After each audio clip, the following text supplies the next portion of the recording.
Maybe you should do something. The haystack, or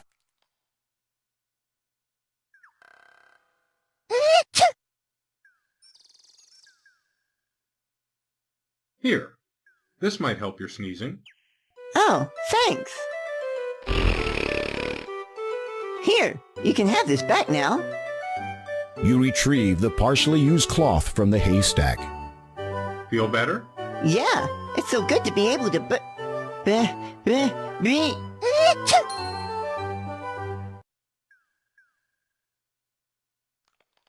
You take the silver needle. It is likely that this haystack was piled here by farmers from the town.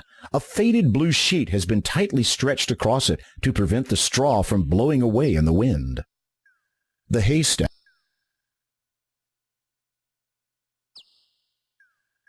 There's no need. There's no.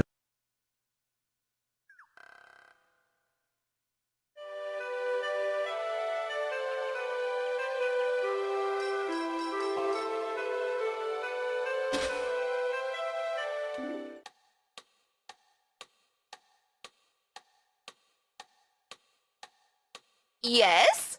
Could you recommend another good book?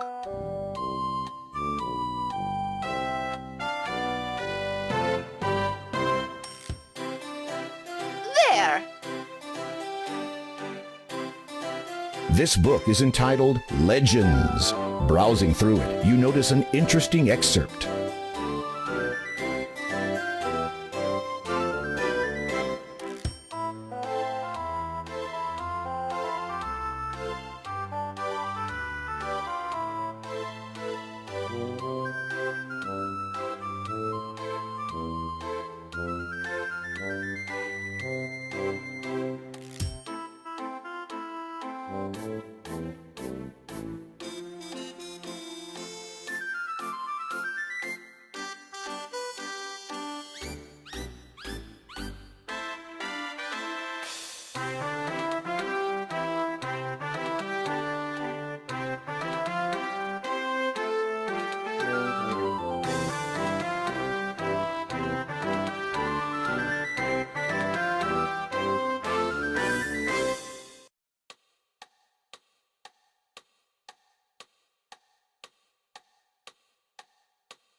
You are inside a cute little antique shop. Old furniture and knickknacks clutter the place. Against the wall, a low bench displays an assortment of items. Apparently, this interesting-looking item is a Model DX cartridge retrieval unit. Quite a useful little device in another time and place. It is a red sorcerer's hat. It is a tiny harp. How cute! Obviously, the Swiss haven't quite got the idea yet. Obviously, you are inside it. You are inside. There are some vases on display in this antique shop. A large and incredibly hefty-looking mallet is propped up against the shelf. A small engraving on its head reads, Broggy. You are inside it. Twin axes grace the wall above the front door. You wonder if they serve as a security measure for intruders. Ah, dragon fire! Oh, no, wait. It's just a mounted dragon head. Whew. You are in... An expensive-looking statue catches your eye. It is sculpted of white marble and appears to be the only item of any real value within the shop. You find it quite odd that this grand statue is situated amongst other ordinary items of far less value. Please do not touch that. It is extremely valuable. Sorry. You get no... Sorry. A well-crafted lute awaits the anxious buyer. It's a weather vane with the obligatory depiction of a rooster. There are some vases on display in this antique shop. It is a crystal ball, fairly standard equipment for those of the magical persuasion. Some old shields are lying around in the antique shop. You are inside. A rather beaten and tarnished brass lamp is positioned on the countertop. You are... Good afternoon. What can I do for you, dear? Hello. Do you sell anything that would aid in ascent up a mountain? Unfortunately, I do not sell climbing equipment, or anything of that sort. This is really a specialist store. Oh. However, I do have an item which you might find useful. This lamp is said to contain a genie. Never tried it myself, of course. I do not believe in using magic to solve my problems. Nature has made us as we are, and we should be glad of that. Uh-huh. How much for the lamp? The old lady hesitates. You sense she wants more from you than your money. You hope it is not anything that you will regret. Well, seeing as how you are a man who seems adept at taking care of himself, perhaps you could do a small favor for me? Somehow, you knew she was going to say that. I once owned a beautiful nightingale, quite rare around here, but the sentimental value far outweighs its monetary worth. That foul old witch Hagatha has stolen it from me, probably to use in some concoction or another. Her nose screws up in disgust. So, if you could be a sweetie and retrieve it for me, I will trade you. The lamp for the bird. Agreed? Well, I will see what I can do. Do be careful. If Hagatha should spot you out of her good eye, then you'll be in for it. You have nothing more to say at this time. You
It is a human skull with a radiant blue stone wedged into its eye socket.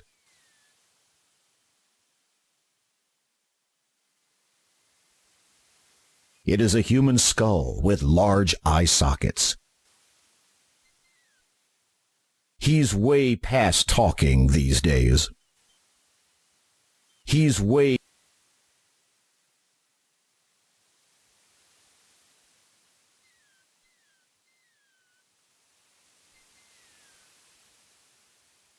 As you attempt to place the birth gem into the skull, you discover that it does not fit properly. Instead, it juts out uselessly like a bulging eyeball.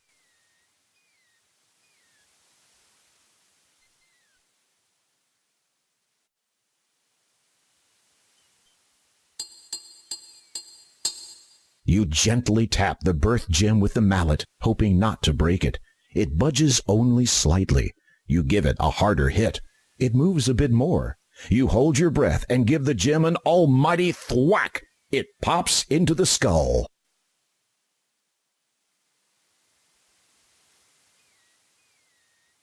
The birth gem is now fully inside this skull's eye socket. He's way past. As you face the skull towards the image of the bat above the cave, you notice that its wing has faded slightly. However, you suspect that whatever danger the bat represents is still in effect. You turn the rightmost skull so that it faces the bat symbol above the cave entrance. The power of the two skulls combined has caused the bat symbol to disappear. You sense whatever danger it represented has now subsided.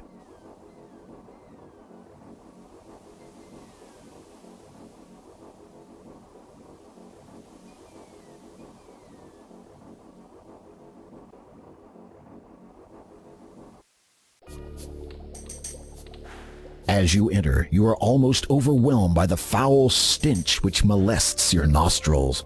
It is obviously coming from whatever Hagatha is cooking in that large cauldron of hers. There are some things of interest on the other side of the cave, but you have no means of crossing over there safely at this time. A caged nightingale sits on the floor near the northern cave wall. The light from outside barely penetrates the interior of this cave. So long as you keep your distance, Hagatha shouldn't notice you.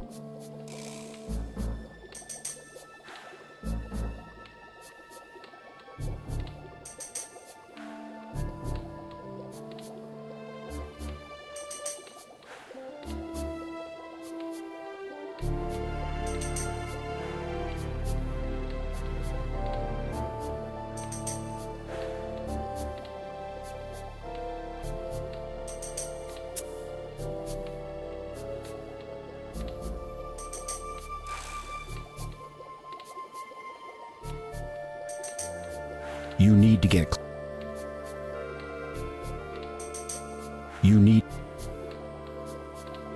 Being as quiet as a mouse, you slide your hand inside the cloak to discover a deep pocket. Amongst sticky and disgusting spell ingredients, you find a tiny silver key and a peculiar golden ring-shaped device.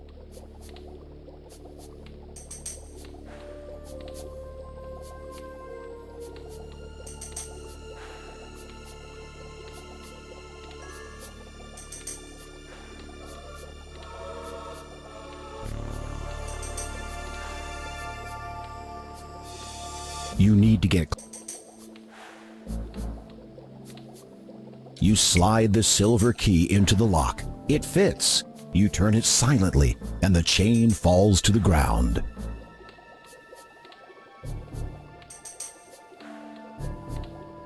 You silently drop the cloth over the cage.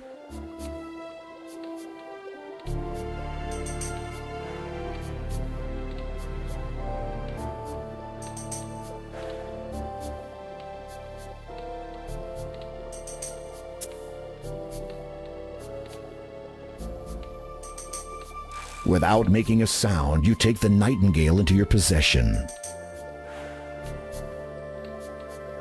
You hear Hagatha begin a chant of some kind while stirring her brew. The fluid of blood with bone and flesh.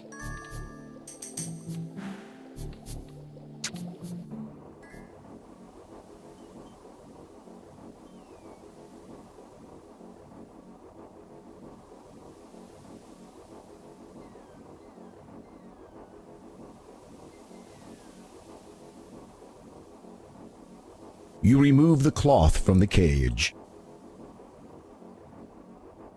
Looking at the bottom of the cage, you find that a letter has become stuck to it. You peel it off. The paper is slightly crumpled and dirty, having somehow become stuck to the bottom of a bird cage. You read the letter.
The letter puzzles you, but you put it away and continue your quest.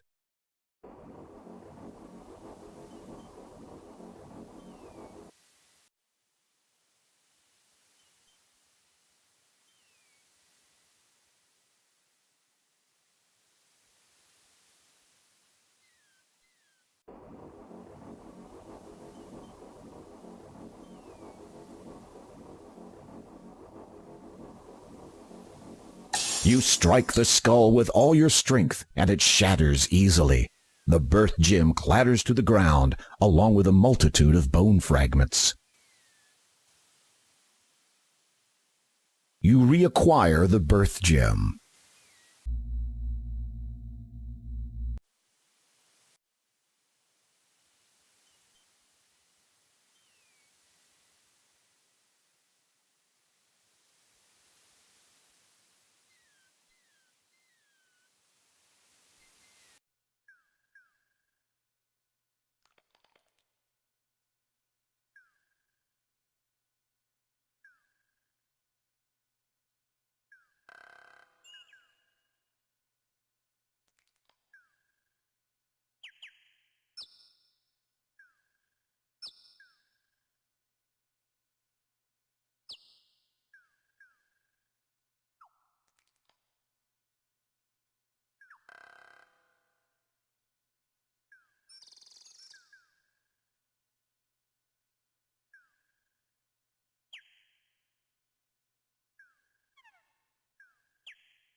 As you look at the bird, it begins to sing merrily.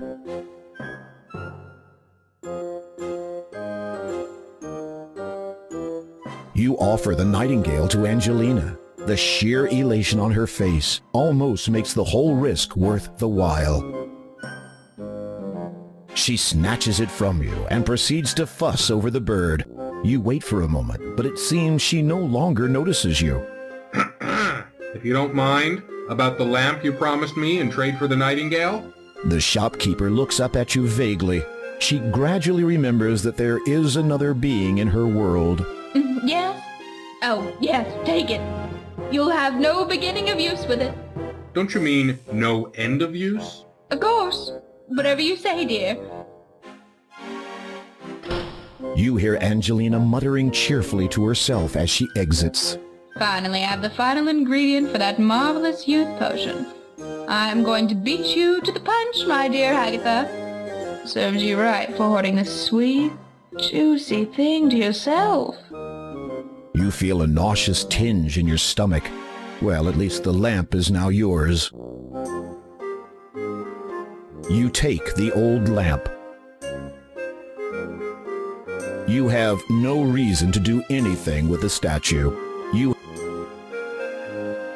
There are no cartridges here to retrieve. You suspect the reason why the proprietor placed this item high on the shelf was to prevent people such as yourself from handling it. A strange cylindrical and slender container sits high upon the shelf. The markings on it read 7 Up. What on earth is that thing? You don't need it, and apparently neither does Simon. Your fingers wouldn't do the instrument justice. You couldn't even move it, let alone lift it. While you are partial to string instruments, the lute is better suited to the true bard, or those who believe themselves true bards. 'Tis a tad too big to fit in any of your pockets.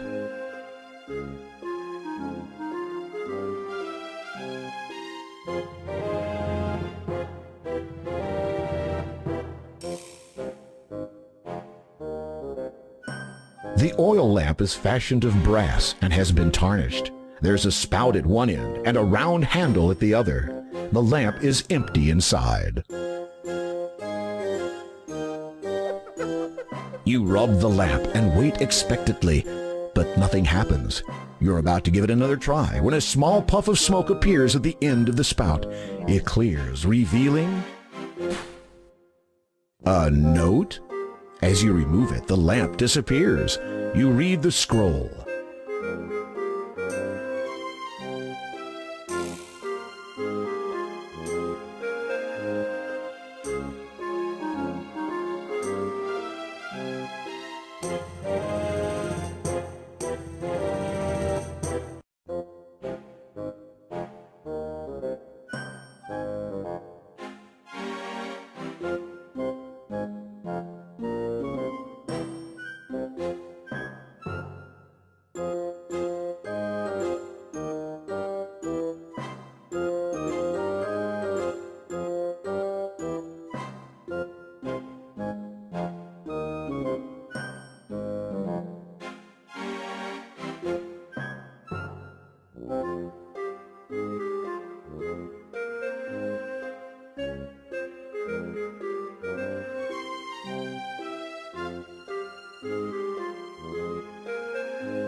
Upon closer examination, you discover that the statue hides a small latch.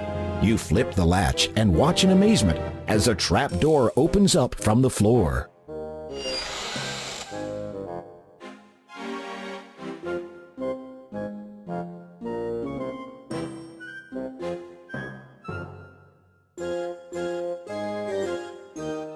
You close the trap door behind you. You see a letter on the desk. You read the letter sitting on the desk.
A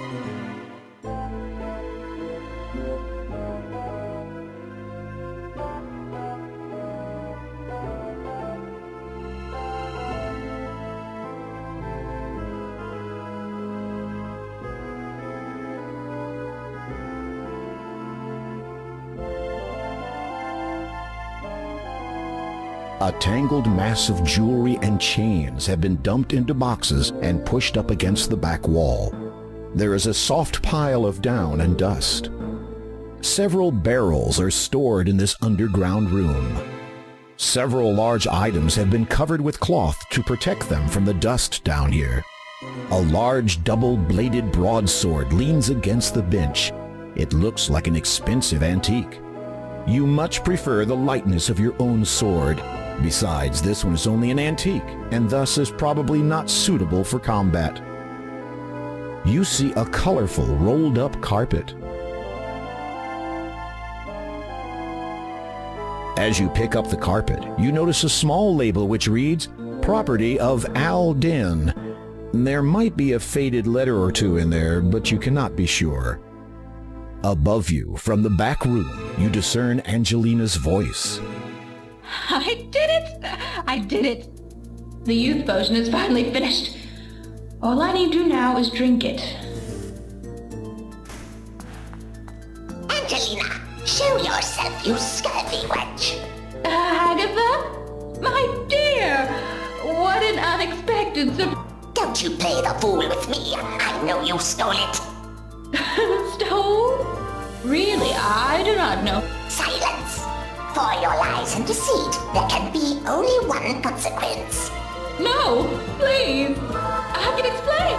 I said silence. Oh, and one more thing. Your invitation to join us is revoked.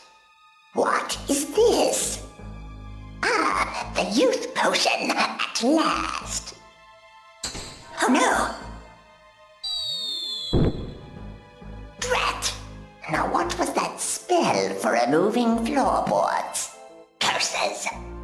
I shall have to go back and look it up.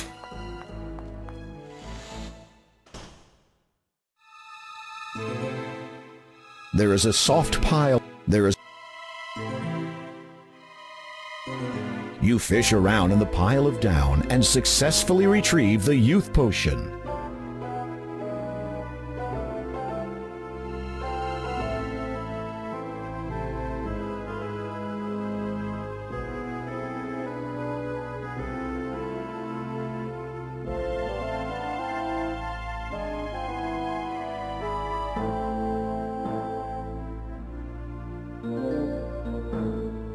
Cautiously, you open the trapdoor ever so slightly and peer into the room above.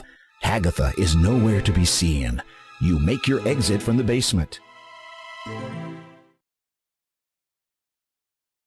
You flick the latch. The trapdoor closes and conceals itself into the floorboards once more.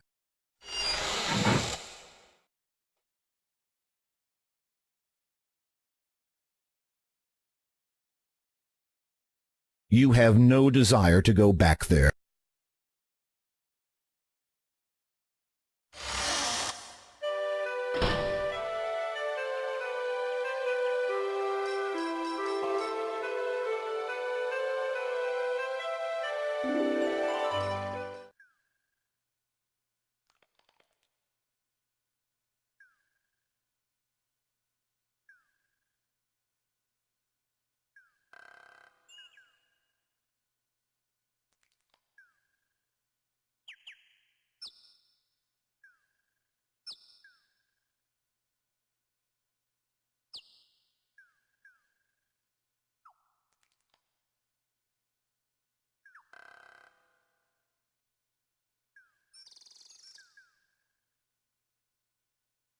You unroll the magic carpet, lay it on the ground, and sit on it.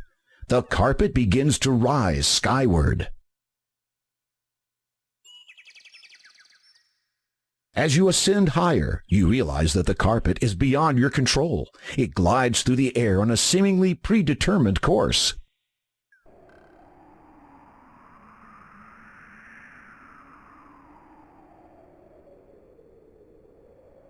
The plateau is a natural lofty outcropping from this mountain. The view is incredible from up here. Below lies the land of Kalima, stretched out before you. You can make out the coastline, most of the forest, and a dismal, swampy area to the north.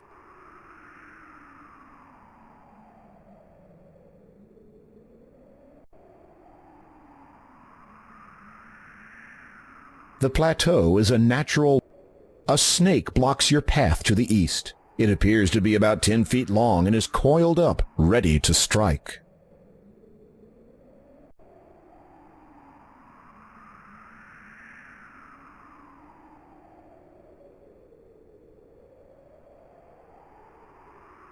It is a simple but carefully woven pendant of seagrass. A shiny opal dangles from it.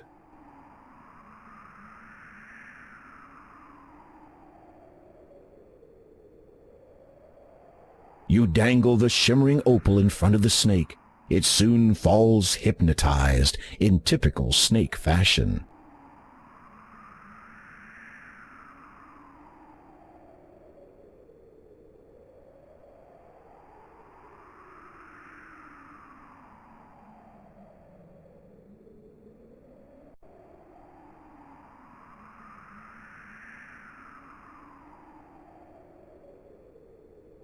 You will have to walk into the cave if you wish to do anything with it.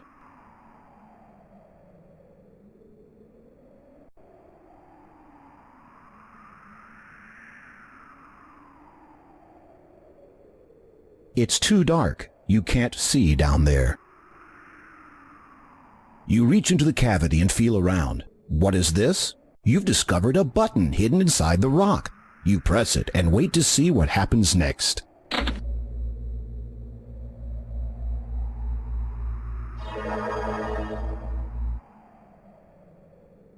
In an instant, a man stands beside you. He appears to be somewhat of an adventurer, much like yourself.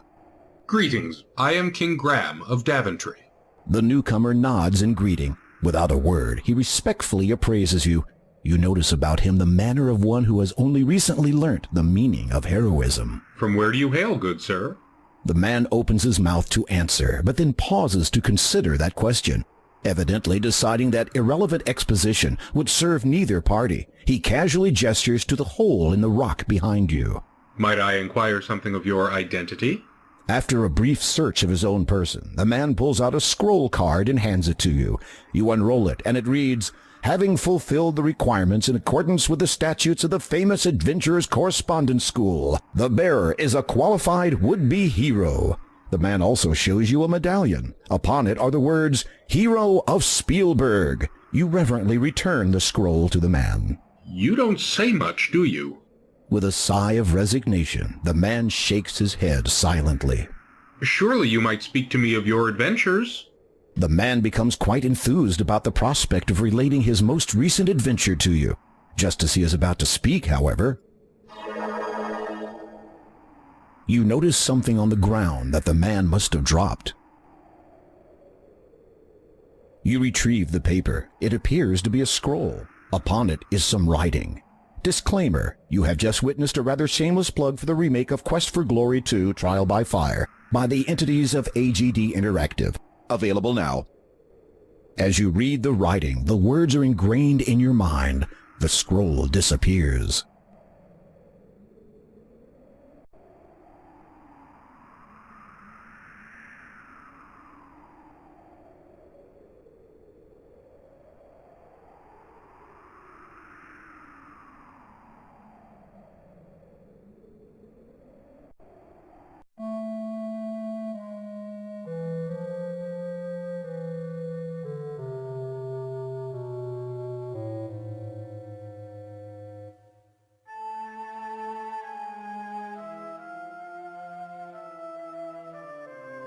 You approach the workbench for a closer look.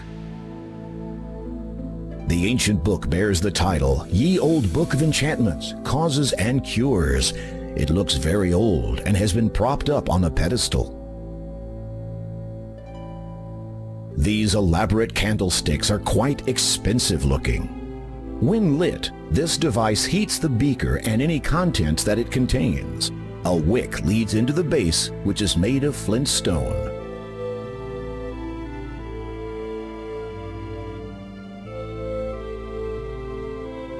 The ancient book bears the title. You flip through the book entitled, Ye Old Book of Enchantments, Causes and Cures.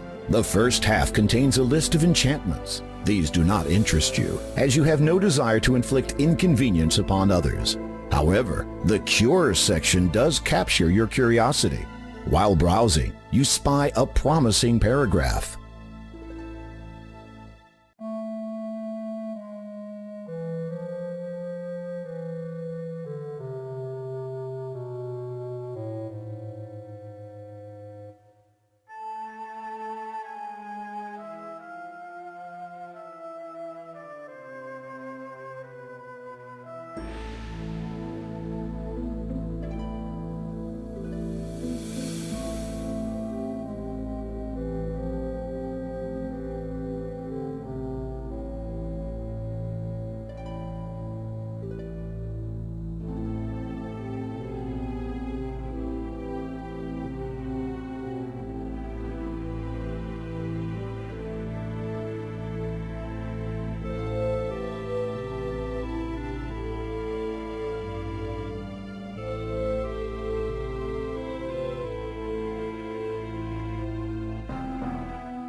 You toss the brooch into the beaker.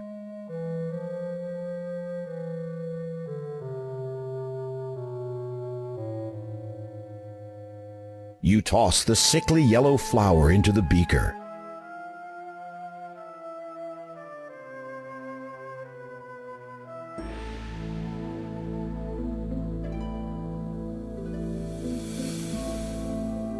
You strike the head of the mallet against the flintstone. It sparks, and the wick catches alight. You watch, fascinated, as the two unlikely objects melt under the heat of the magical flame.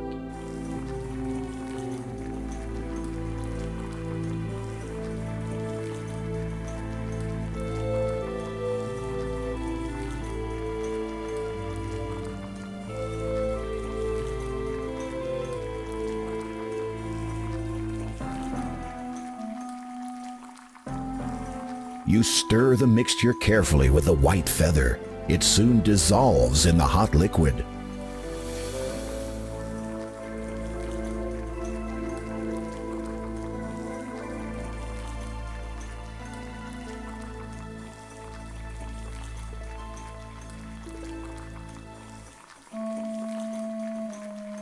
This is the sword of the first king of Daventry.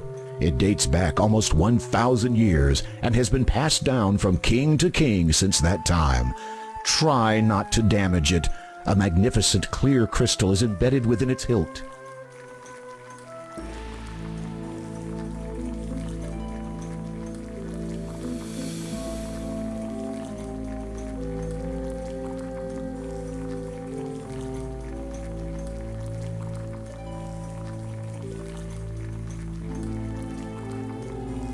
Nothing. There's no need. Nothing.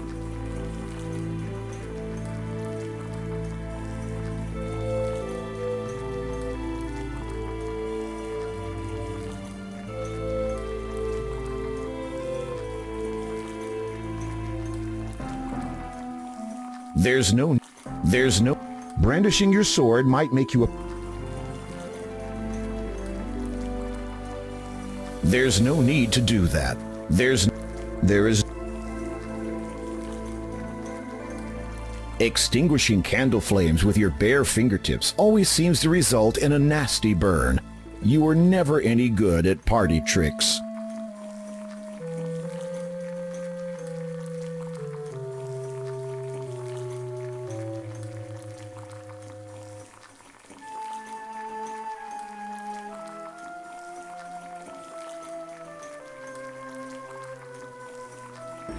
You manage to dislodge the crystal that had been set within the hilt of the sword almost a millennium ago.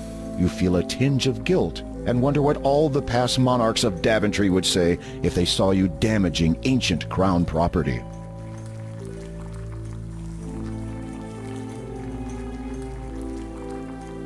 You drop the crystal in and watch, amazed, as the green liquid slowly seeps into it.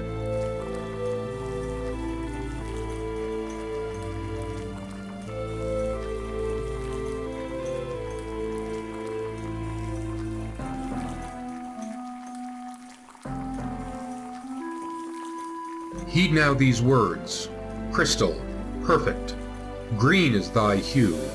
Restore, correct. Guard well my form. Preserve, protect. You recite the words correctly, line for line, and sure enough, only a brilliant emerald remains in the glass beaker. You quickly blow the flame out so as not to overheat the emerald and cause damage to it.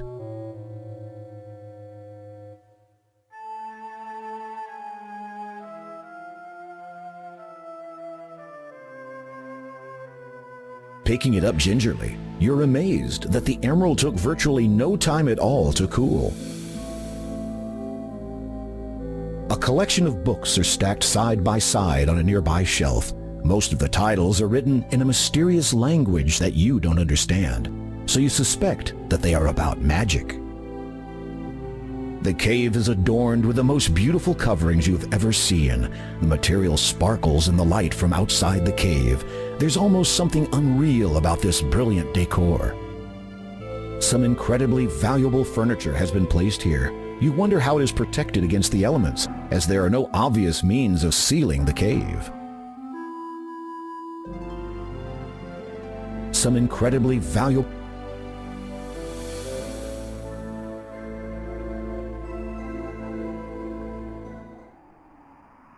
It seems to be a log. There's nothing.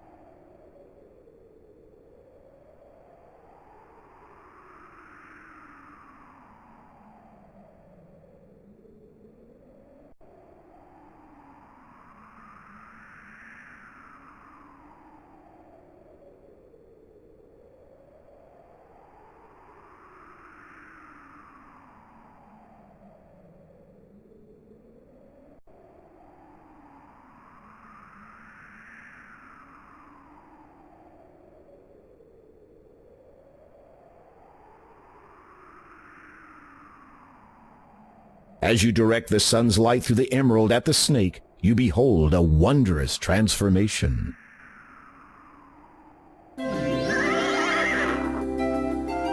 Before you now stands a magnificent winged horse. Thank you for freeing me. A horrid enchanter transformed me into that legless thing after I refused to be his steed. That was quite a gamble, to refuse an enchanter. True, but I could not have accepted, even if I had wanted to. For I am a disciple of the cloud, and can serve no land dweller. Disciple of the cloud? What does that mean? First, tell me of what you seek up here. You take a deep breath, then explain about the Door of Destiny, the gems of nature, and your present quest to locate the growth gem. So, you seek the air gem? Yes, that is right. You know of it? Most certainly. But you will not be able to reach it by any means available to you or any of your kind. I would gladly take you to it, but alas, the enchanter took and hid from me my bridle. Without it, we could search for 1,000 years and still never find the cloud spirit. Where did he hide your bridle? I do not know. Perhaps a clue may be found in that blackguard's abode behind me.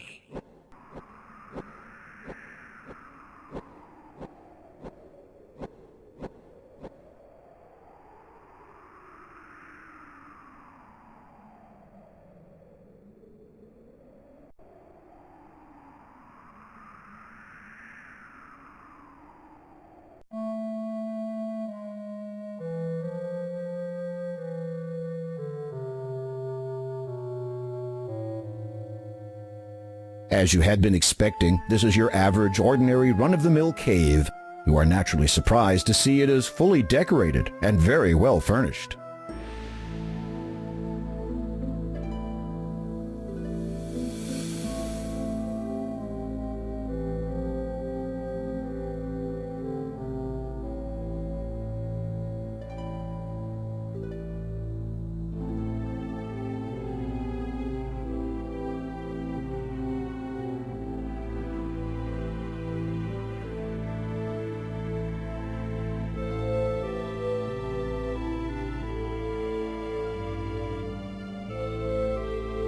A neatly displayed scroll hangs on the wall. However, its archaic symbols and wording will forever remain a mystery to you. You notice that some writing has been engraved into the wall. You read the inscription.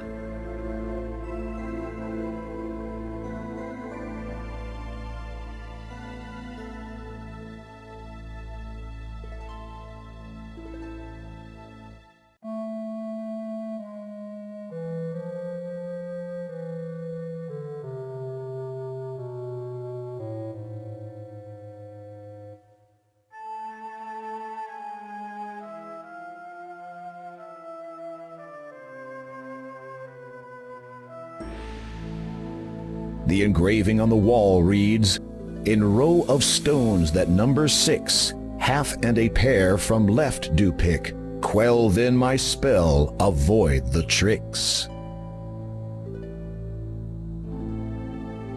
A collection of books are stacked side by side on a nearby shelf.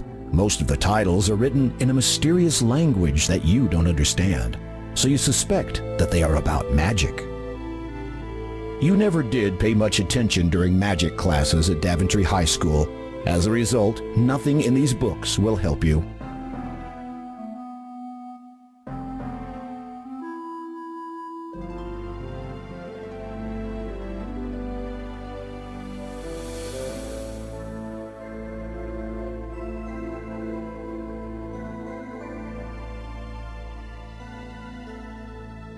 You run.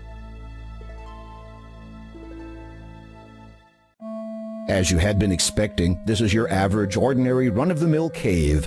You are naturally surprised to see it is fully decorated and very well furnished. You hear footsteps approaching.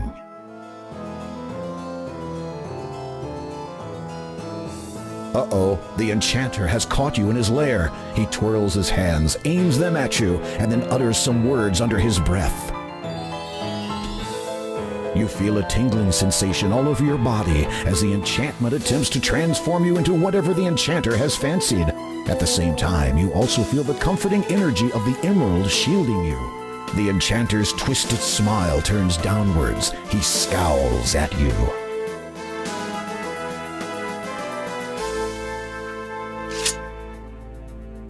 There is a look of panic on the man's face. He does not dare breathe. I hereby order you to depart from Kalima forever, never to trouble its citizens again, lest you learn the fullness of my wrath. The enchanter looks baffled. You sigh inwardly and try again. Leave. If you come back, then you will get it. The enchanter nods frantically, as much as he can without cutting his own neck on your sword edge. He gestures quickly with his hands.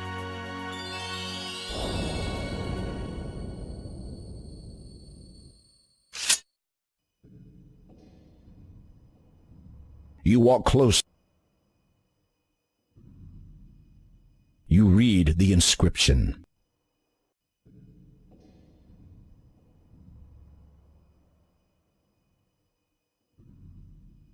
The engraving on the wall reads, "In row of stones that number 6, half and a pair from left do pick. Quell then my spell, avoid the tricks."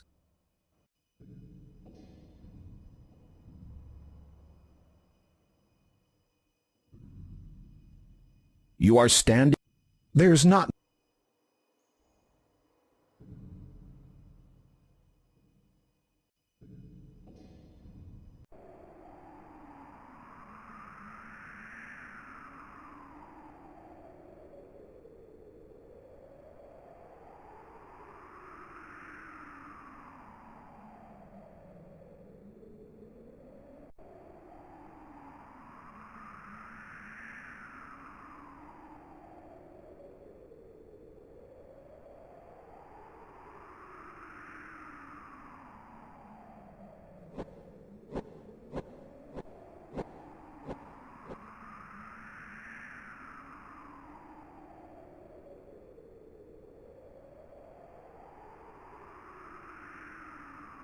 You can't use.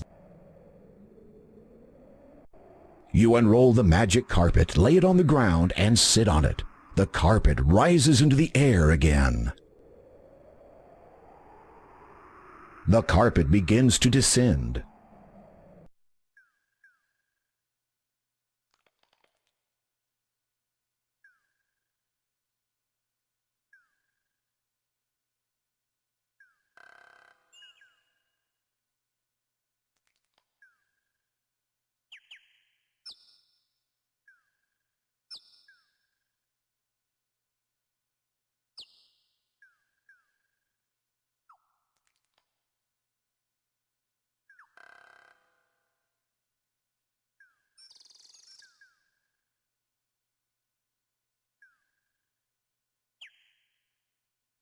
There is an enormous rock mound nearby. Vines and creepers run down it and twist through the cracks and crevices. Beneath the mound are some smaller stones.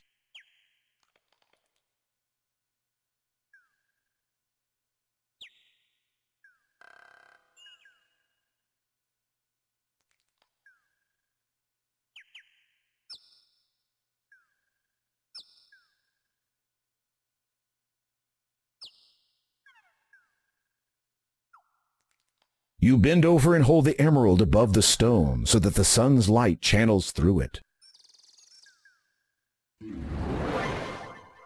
Incredible! The rock has transformed into a silver-studded bridle. You take the bridle.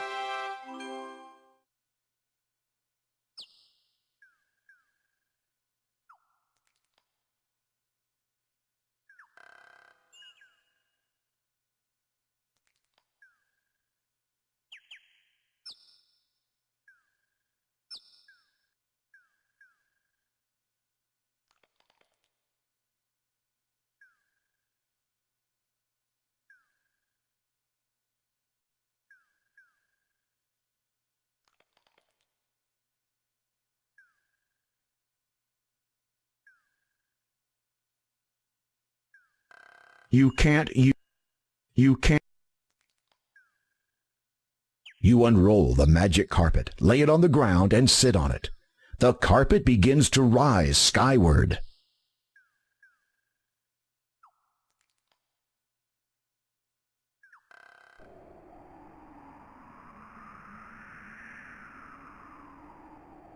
As you reach down to get the carpet, it vanishes into thin air without even so much as a puff of smoke.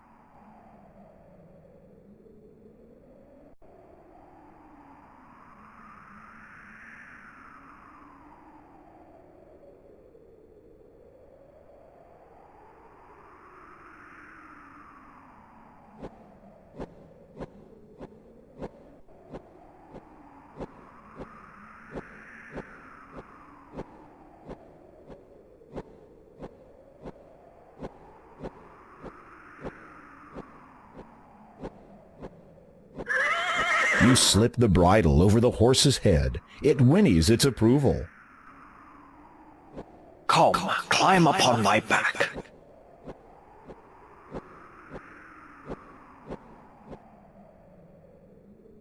Hold on, this will be a little exhilarating.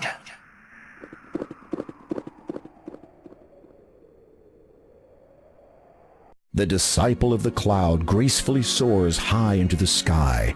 You grip the reins tightly and hold on for dear life as he swoops and dips between the clouds. After a time, he draws near to a thick patch of luminous mist. As you pass through it, the horse sets itself down, seemingly on top of a cloud. It is all right. You can dismount now. Believing that you have finally lost all sense of reason, you dismount and prepare for a very long drop. And find yourself standing on a cloud.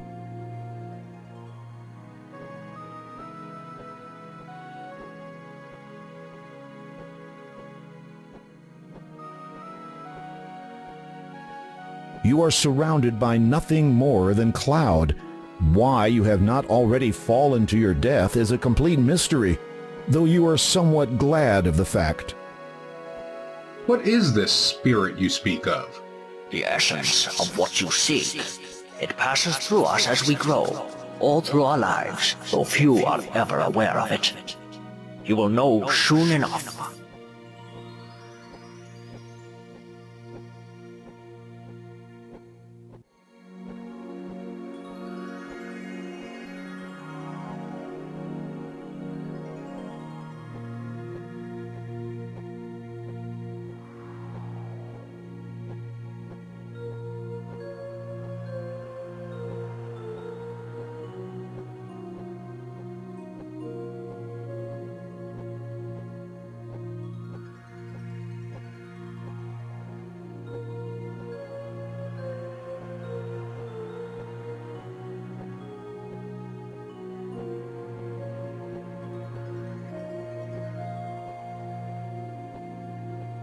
Your hand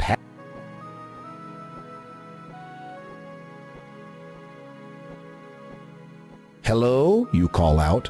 There is no response.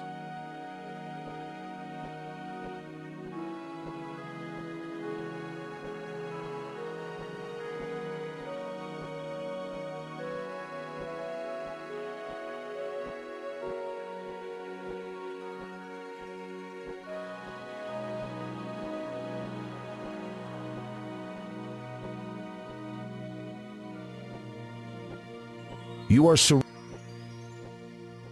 Why do you choose to serve this cloud spirit? It is my destiny, and I must fulfill it, just as you must fulfill yours. I was not aware that I had one. All of us have a destiny. Some are predestined, others are determined by choice. I believe yours to be of the latter. How is it possible that I can stand upon thin air? Such are not the questions you should be asking. You have come for the Air Gem, or the Growth Gem as it was once named by the ancients. It has not been termed thus without reason, for one who would have the gem as his own must prove himself grown and thus worthy of it. Meaning, no disrespect. Cloud Spirit. Thank you. You must agree, Cloud Spirit, that I am a man fully grown, thus fulfilling your prerequisite. A howling wind deafens you momentarily, though you feel nothing on your skin. The Cloud Spirit speaks again, a little more forcefully. It is not enough that you have grown in body. That much is evident. It must be proven that you have also grown in both mind and soul. So on these shall you be tested. Tested? Those who bear the burden of king are expected to possess certain qualities. Your actions will be judged against the weight of these. It shall be seen whether you are deserving of your title. It shall be seen whether you are worthy of the Growth Gem. After a moment of silence, the Cloud Spirit intones, Behold your first test.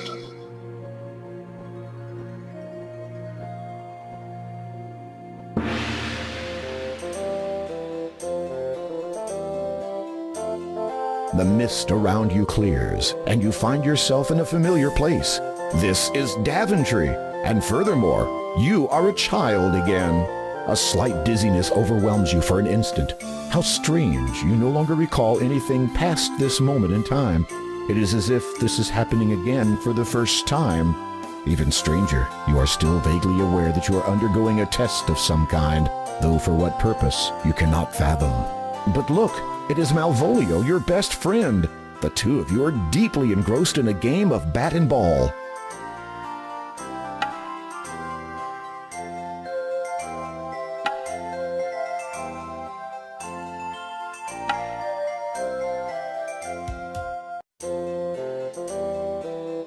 Ouch!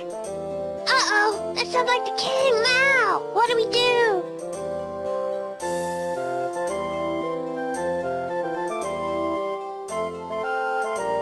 You there. Yes? Yes? Is that how you address your liege? No. Oh, Your Majesty, King Edward, sir, I mean, sire. Which of you two boys threw that ball? The one that just happened to land on my head?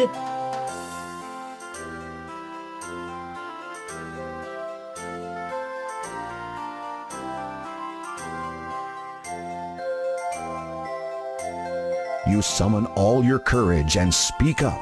Your Majesty, if you please, it was I who hit the ball over the castle wall. It was my fault completely. Please do not punish my friend. The king eyes you carefully.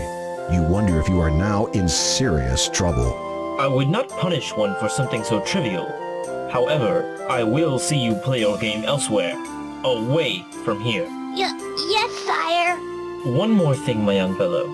You have demonstrated good character today by taking the blame for your friend. The finest knights in this realm demonstrate their compassion by protecting others, even if that should mean putting themselves at risk. I find that to be a rare quality in the many I meet. When you have grown up, I hope to see you again, perhaps in my service. Thank you, Your Majesty.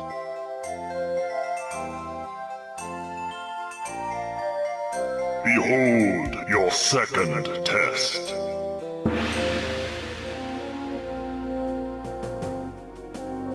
You feel yourself growing older, more so than before the tests began.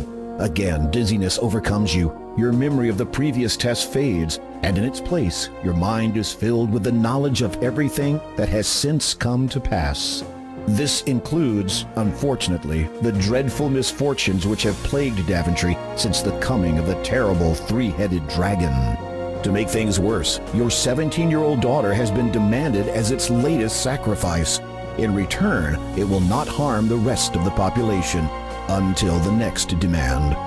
You would go forth to destroy the dragon yourself, but you no longer have the heart for such quests. Never have you felt so forlorn, so frail. You fear that given the choice, you would do anything to rectify the situation.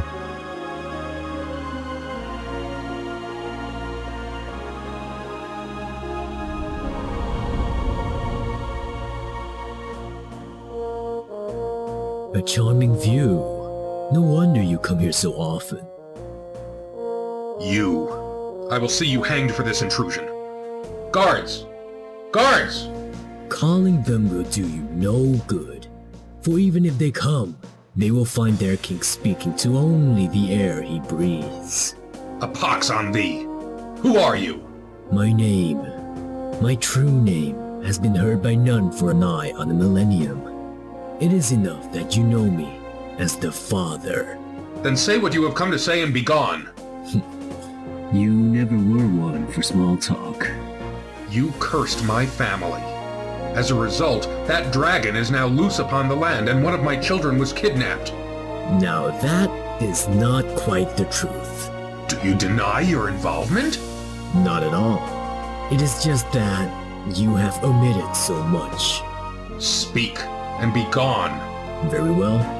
I want your crown. You cannot believe what you have just heard. This vile creature has caused untold misery throughout your land for nearly 18 years and has now infiltrated your castle just to ask that you hand over your authority to him? Of all the outrageous... Is that what this is all about? You want to rule Daventry? What would I want with a puny little kingdom when in a few short years I will have more power than Legitimor himself? No, I want only the thing you wear atop your head. Your crown. It is an essential part of my plan. Without it, my efforts to prepare for the ascension will have been in vain. I have waited far too long to be deterred from it now. If you need it that badly, you could have just taken it. You had plenty of opportunities. Are you completely ignorant of the legends of your predecessors? None can possess the crown of the first king unless it's given. If you think for one moment that I would... Before you speak further, consider this. In exchange for what I ask, I shall lift my curse and all that it entails from you and your blighted land. You shall have both it and your family restored in full. minus your title, naturally. Your mind reels at these words. For almost 2 decades, a countless number of innocent people have suffered under the afflictions Daventry has had to endure. So many more people would continue to suffer indefinitely, notwithstanding the pain you feel over your own family's misfortune. With a simple statement, you could put an end to it all.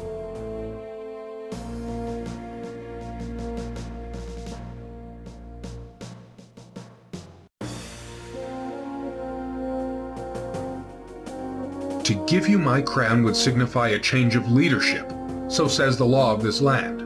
It also says that the crown is to be worn only by those with the highest regard and intent for Daventry.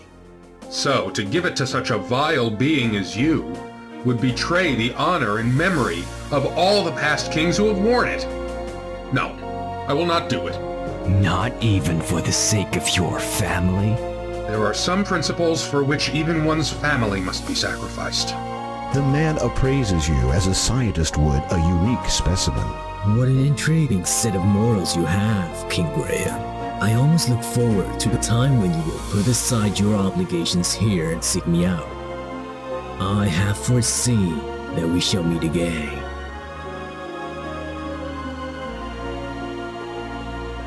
Behold your third test.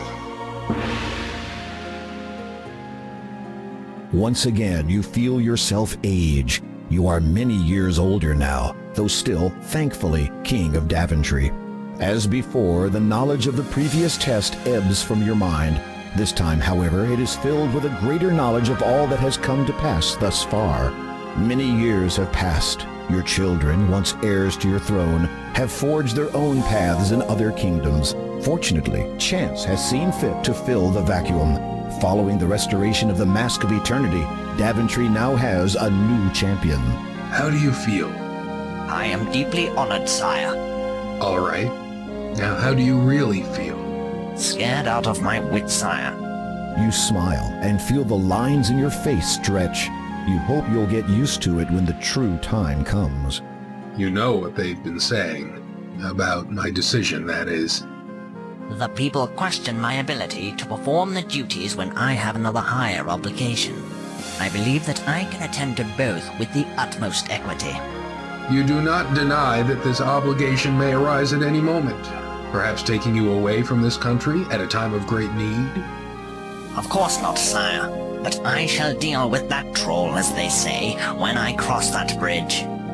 And there is the matter of you not being of royal birth. That does not sit comfortably with some of the nobles. The qualities of truth, light, and order can shine from even the most impoverished of souls. Nobility is defined through one's actions, not one's lineage, Your Majesty. You cannot help but smirk. For a man who had once lived as a peasant, he speaks extremely well.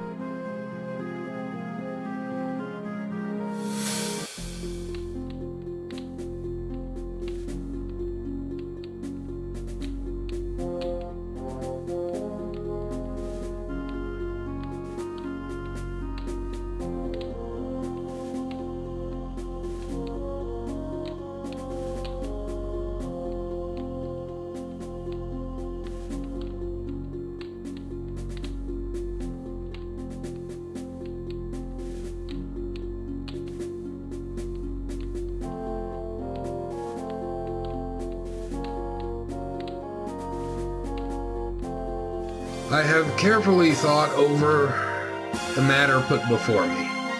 It is true that I no longer have a residing heir to carry on in my place. However, I cannot place the future of this kingdom in the hands of one who, while possessing great skills, courage, and virtues, may not be able to serve her with singular devotion. Go back to your village, Connor. Yes, sire. Despite his gracious acceptance, you sense that Connor has been dealt a rather severe moral blow.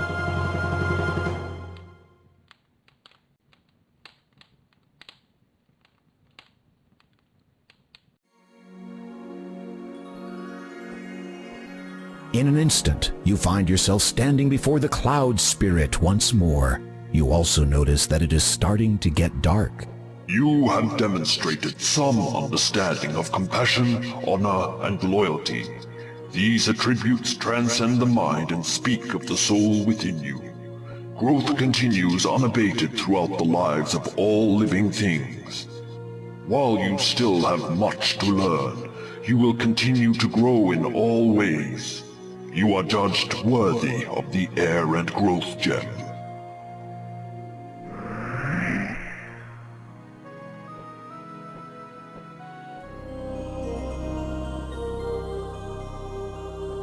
You take the Growth Gem. As you feel the knowledge of the last test fade from your mind, the cloud beneath your feet begins to evaporate. You'd better get out of here quickly, Graham.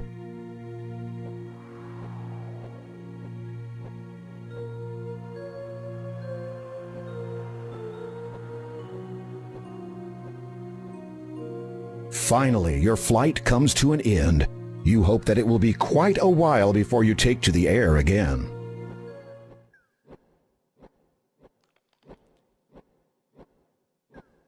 Where would you like me to land? On the ground would be fine.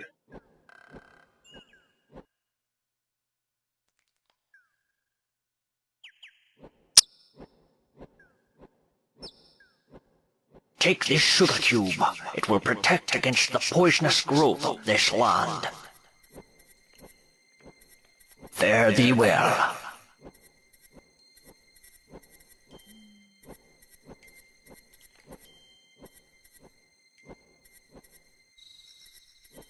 You notice you have lost a few things during your descent, mostly all that paper you were carrying. You are not concerned, though, as long as you don't get into trouble for littering.